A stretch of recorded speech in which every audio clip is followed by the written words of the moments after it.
Welcome back to the Weeb Lounge, and this video is on episode 2 of The Day I Became a God, which includes like the worst rendition of Armageddon I've ever seen.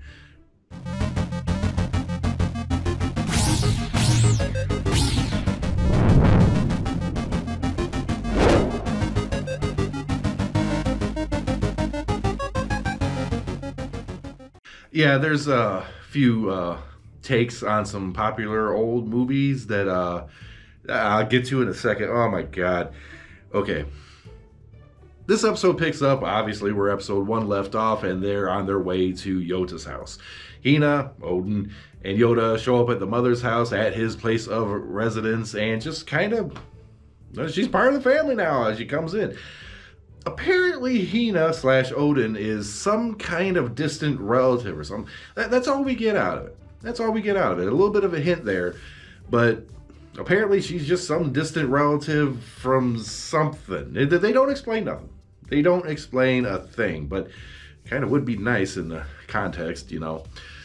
But they're sitting around the table. Hina's going off on how everyone at the table is kind of named after a different god or whatever, and then she calms right down. But this is in the process of meeting Sora, who happens to be Yoda's little sister. Yes, of course, there's a little sister in this. There's a little sister in every anime, so of course this one has the little sister.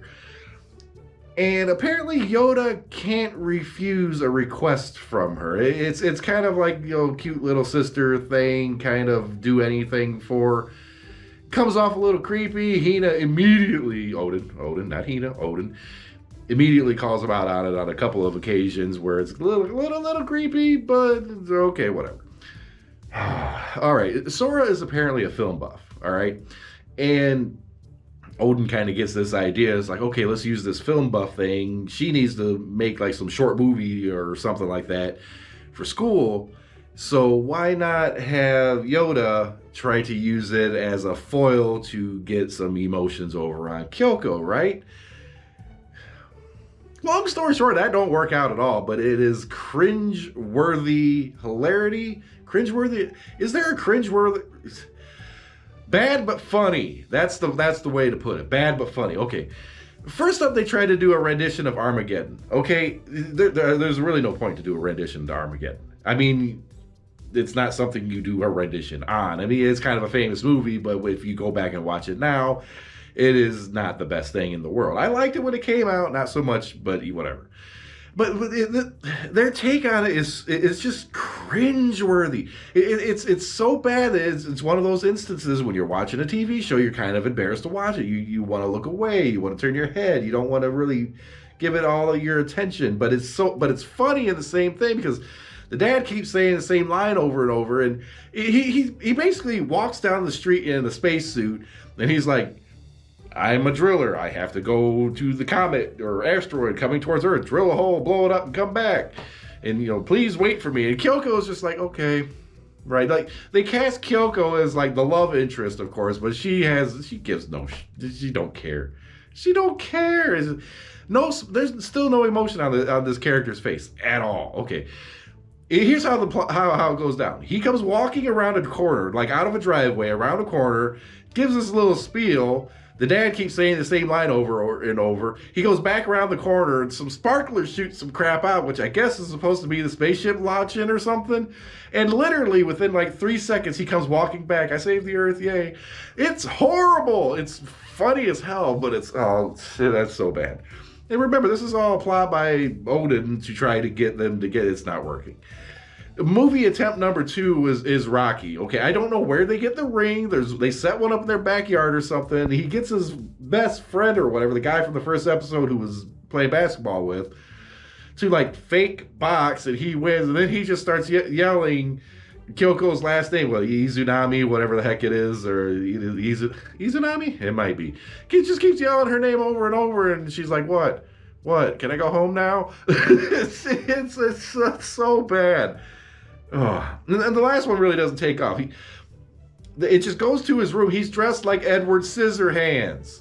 Okay, like the whole 9 yards, the scissors, the whole elaborate costume, everything. That is not a simple costume. That's Edward. She did get the spacesuit for like 560 yen somehow. That's a bargain. Costume or not, that was a bargain. But yeah, Edward Scissorhands. That's not going to pan out very well. And the only, I didn't really get what the hell just happened or whatever, because it cuts to them filming something, and it's just him running up a hill. That's all it was. Like, guy dresses Edward Scissorhands running up a hill. Okay, I'll admit I've never watched the entirety of Edward Scissorhands. Is there something to Edward running up a hill or some scene like that? I don't know. Maybe there is, but yeah, that's all it was. Okay, well, that's the comedic portion of the whole thing. And then it gets to something a little bit more serious, something a little bit more romantic. And Hina somehow deduces that Kyoko's going to this college because she wants to learn to compose music. Apparently her music of choice is actually movie soundtracks. She wants to make music that goes with movies or something along those lines. Which is, you know, not your typical average choice or whatever, but certainly respectable. And of course, Yoda doesn't know any of this because his mind's, you know, Hina didn't use any kind, Odin didn't use any kind of super ability, godlike abilities to figure this out. He saw the books in the libraries. He just paid attention for a few seconds to what is around her and deduced that. It's pretty spot on. So they get the idea to go compose something. They go to this music store, find a piano, and, you know, Odin's like, I know the song I want to do here, compose it. And I guess they're there for a long time, and any place else they would have been kicked out like hours and hours and hours ago. But they're there composing the piece, and he's trying to learn how to play it. I had never played piano before in his life, and he's trying to pull this off, right? Okay, it's kind of a romantic thing or whatever. Try to compose something beautiful, learn it, and play it in front of the girl that you like. I mean, I can see that. And he just kind of calls her up, is like, hey, can I come to your house? I want to use the piano. Just out of nowhere. Never. Okay, whatever. She lets him. I think she kind of lets him get away or whatever with some weird stuff, because I think she knows that he's after, well, she does know that he's after him. And it's almost as like she's not playing a game, but she's kind of testing him. She's playing the game and testing him. I hate that. Don't play games. Don't freaking play games. That's stupid. Just be like, you like me? Okay, good. Ooh, piano. Pianist. Piano. So he goes over goes to the house to play the piano and starts whatever. Kind of flubbing the song, okay? He's not doing very good. And she just kind of walks up, sits down, and starts not composing, but playing the piece. And she, of course, knows how to play the piano. So she sits down and it's beautiful. This is what it's like and blah, blah, blah. First time that you ever see her with a smile on her face. She's kind of cute with the smile on her face. And then he misses the opportunity to be like, hey, you know, and it's like, yeah, I just wanted to see if you want to study in the library. It's great.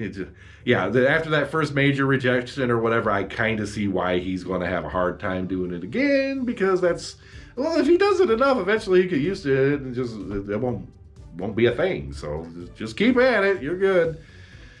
Kind of one of those annoying things or whatever. You're a guy after a girl and everything, trying to do things to impress a girl that doesn't seem to care. It's one of those, it's not an anime trope, but it's one of those scenarios that you see once in a while, and it's like, that's annoying. I don't like it. You go find someone else that gives a damn about you. It's okay.